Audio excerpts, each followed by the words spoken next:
All right, on this episode of Bowks Talking Bouts, happy to be talking to an individual with a big fight coming up on July the 2nd. It is a featherweight fight. We have Islam Taisumov taking on Samuel Giguere, and that goes down at Trophee de Etoiles 15, and welcoming Samuel onto the show for the very first time. How are you doing there, man? How's like the training preparations going ahead of this particular fight? Oh, it's going pretty good. Now I'm in Montpellier in France, and I'm working really hard here in the gym in France, and it's pretty good so far. That's awesome. So how long have you been in France at this point, and like where are you getting in work at over there specifically? I work in Prana Family in Montpellier. It's a gym that I used to work with a long time ago with my own gym in Canada.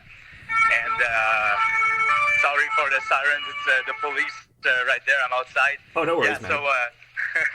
So yeah, I'm training with them, and I'm here for about a week right now, and I'm training every day with those guys, and they are a pretty talented grappling school right there, and I'm getting a really good preparation for my fight.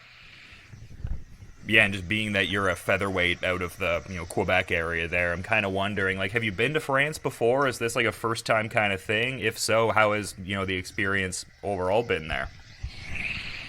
Yeah, it's the first time for me. I'm pretty excited with all. It's the first time also that I'm leaving Canada for another country to have the privilege to fight, and it's quite a good experience for me so far. I'm glad I have all my friends in here in France that I could train with. Sometimes people need to like they fight in other country. They need to a lot more preparation to find a gym, and the gym said, okay, come and training with us before your fight. That's okay. So I already have that. So it was not a concern for me. So far I'm loving France, and everything's going well.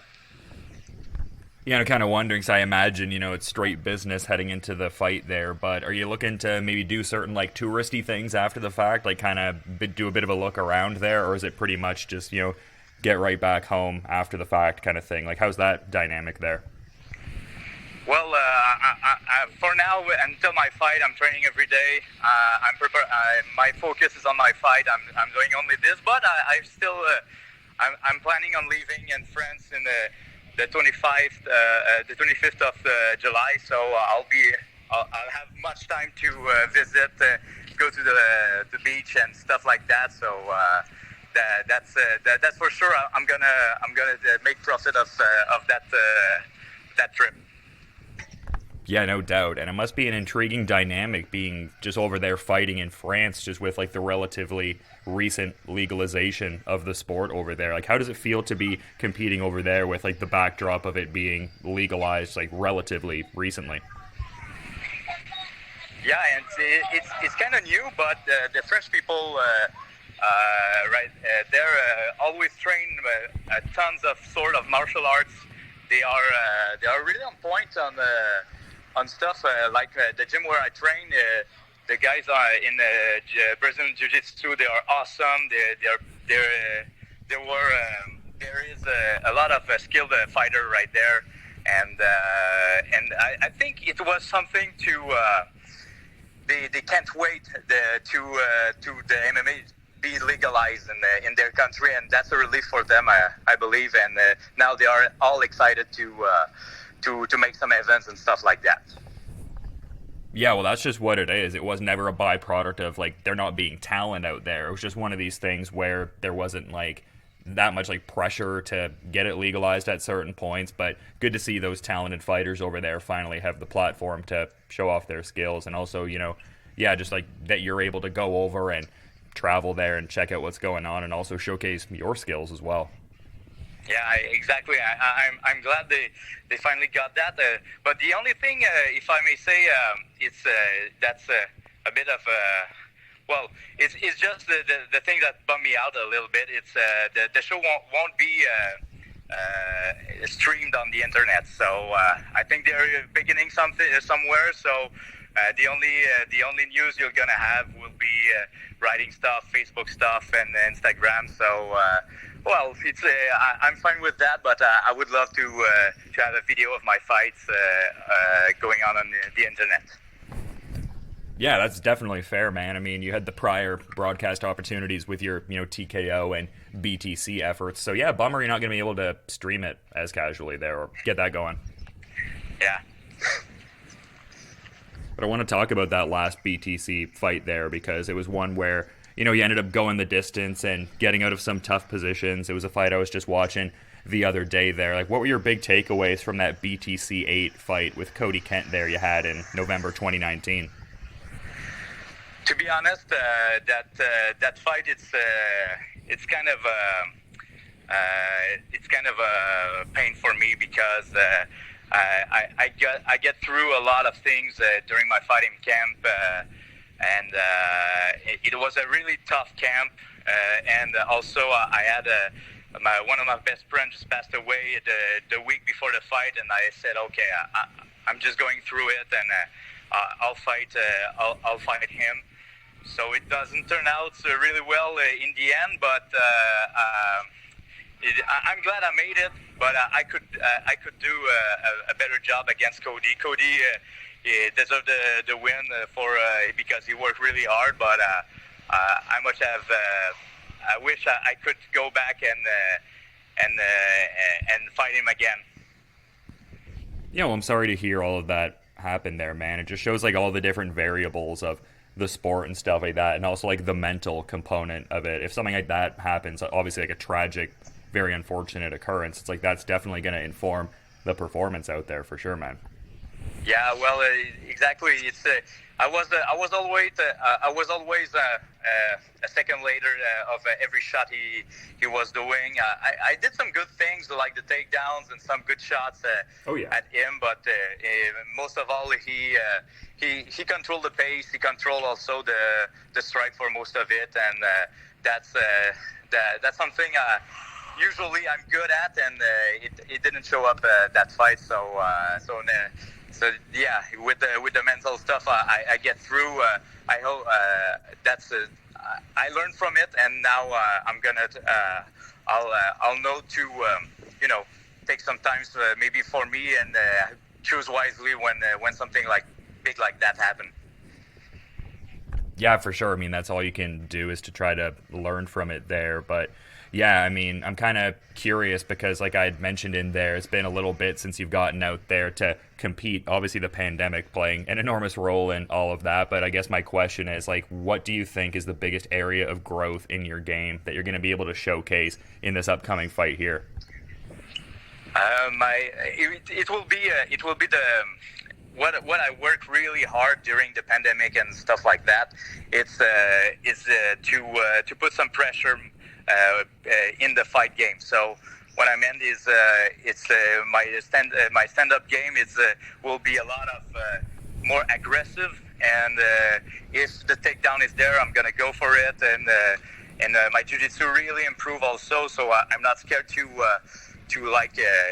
go for the double legs and let's go for the wrestling stuff, and if it goes to the ground, I'm pretty confident I can finish the fight. So there will be a lot of pressure. Yeah, looking forward to seeing those additional, aspects to your game and everything like that. But a similar dynamic with your opponent, Islam Taisumov, because he's not competed for a bit. I mean, even longer than yourself. It's been around 2.5 years, but has that 4-fight win streak from the AMI to the pro run there, 1-0.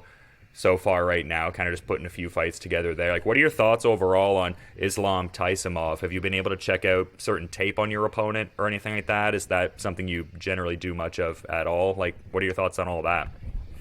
Yeah, I managed to find some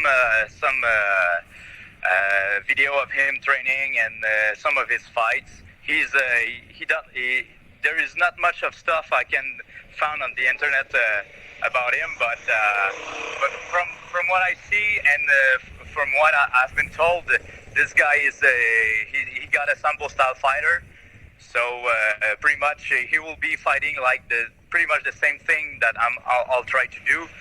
So and he loved to bang. He loved to get to stand up and throw punch, and he had a lot of kind of weird kicks. So that it will be good to fight with him,